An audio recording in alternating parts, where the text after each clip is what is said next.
Bonjour à tous. Aujourd'hui, je vais vous parler d'un tout petit pays. Mais ce petit pays est l'un des plus grands paradoxes de la politique mondiale. Car lorsque vous le regardez sur une carte, vous ne voyez que des montagnes, des lacs et de petites villes. Mais en réalité, c'est ici que sont prises les décisions les plus cruciales de la diplomatie internationale, que l'argent des personnes les plus riches du monde est mis en sécurité, et c'est aussi le lieu que les pays au bord de la guerre choisissent souvent pour dialoguer. Oui, vous l'avez deviné. Ce pays, c'est la Suisse. Mais pourquoi? Pourquoi, lorsque le monde traverse une crise, l'argent afflue-t-il vers la Suisse?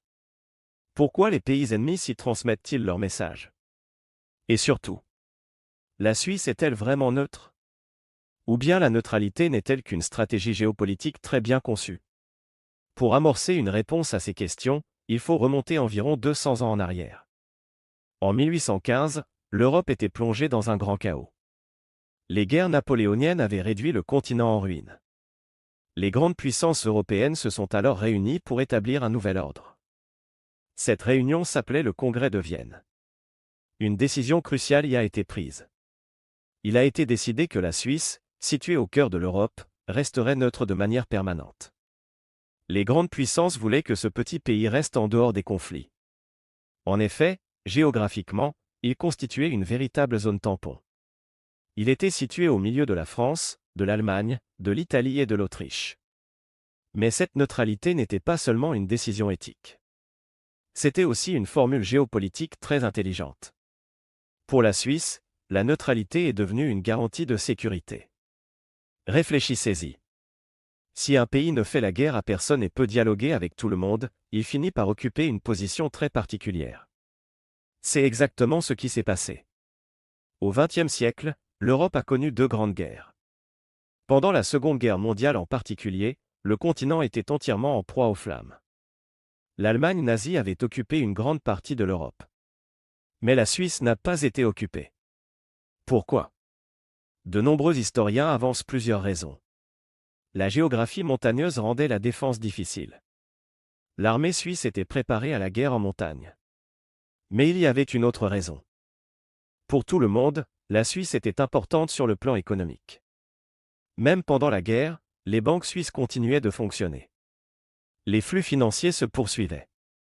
Le commerce continuait. C'est pourquoi de nombreuses puissances estimaient que détruire complètement la Suisse nuirait à leurs propres intérêts. En d'autres termes, la neutralité n'était pas seulement une position morale. C'était aussi un atout stratégique de premier plan. Et au fil du temps, la deuxième grande force de la Suisse s'est imposée, la finance. Aujourd'hui, les banques suisses comptent parmi les symboles de la sécurité financière dans le monde. Par exemple, UBS est l'une des plus grandes institutions de gestion de fortune au monde. Une autre banque géante était le Crédit Suisse. Derrière cette puissance financière se trouvait une règle fondamentale, le secret bancaire. Pendant des décennies, les banques suisses ont garanti une confidentialité presque absolue à leurs clients. Cette discrétion a attiré des fortunes venues du monde entier. Mais pourquoi les gens apportaient-ils leur argent en Suisse? La réponse tient en un mot, stabilité. Une guerre peut éclater dans un pays. Le gouvernement peut changer. L'économie peut s'effondrer. Mais la Suisse suit la même ligne politique depuis des centaines d'années. Une faible inflation, une monnaie forte et un système juridique fiable. C'est pourquoi un phénomène intéressant se produit lors des crises mondiales. L'argent fuit le risque. Et il se dirige souvent vers la Suisse. Mais le rôle de la Suisse ne se limite pas à la finance. En réalité, l'un des centres diplomatiques les plus importants au monde se trouve ici. Cette ville, c'est Genève.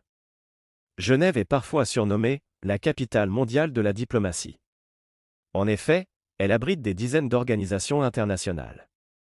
Par exemple, le siège européen des Nations Unies s'y trouve.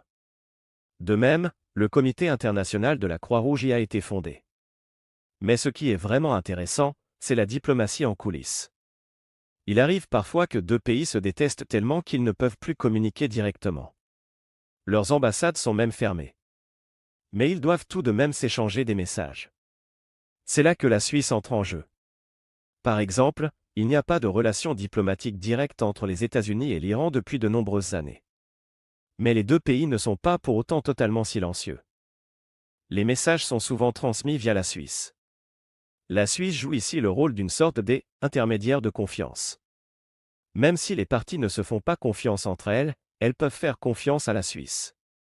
C'est pourquoi une situation intéressante se présente lors des crises mondiales.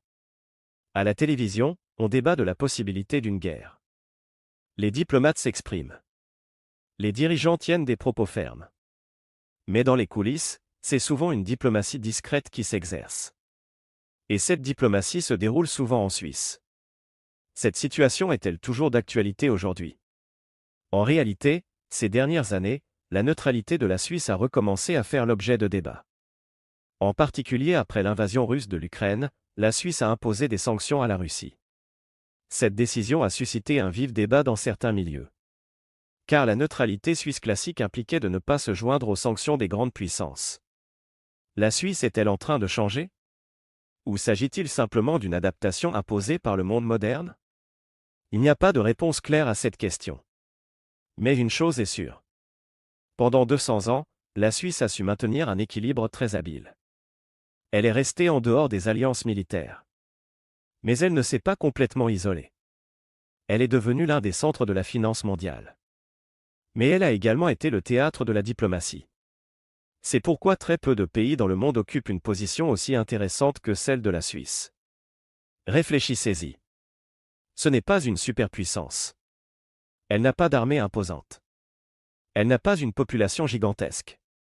Mais lorsque le monde traverse une crise, c'est ici que les fonds affluent. Lorsque des pays ennemis souhaitent dialoguer, c'est ici que les lignes téléphoniques s'ouvrent. Et lorsque la diplomatie mondiale se trouve dans une impasse, c'est souvent ici que l'on vient chercher une solution. Peut-être que la vraie question est la suivante. La neutralité est-elle vraiment de la neutralité?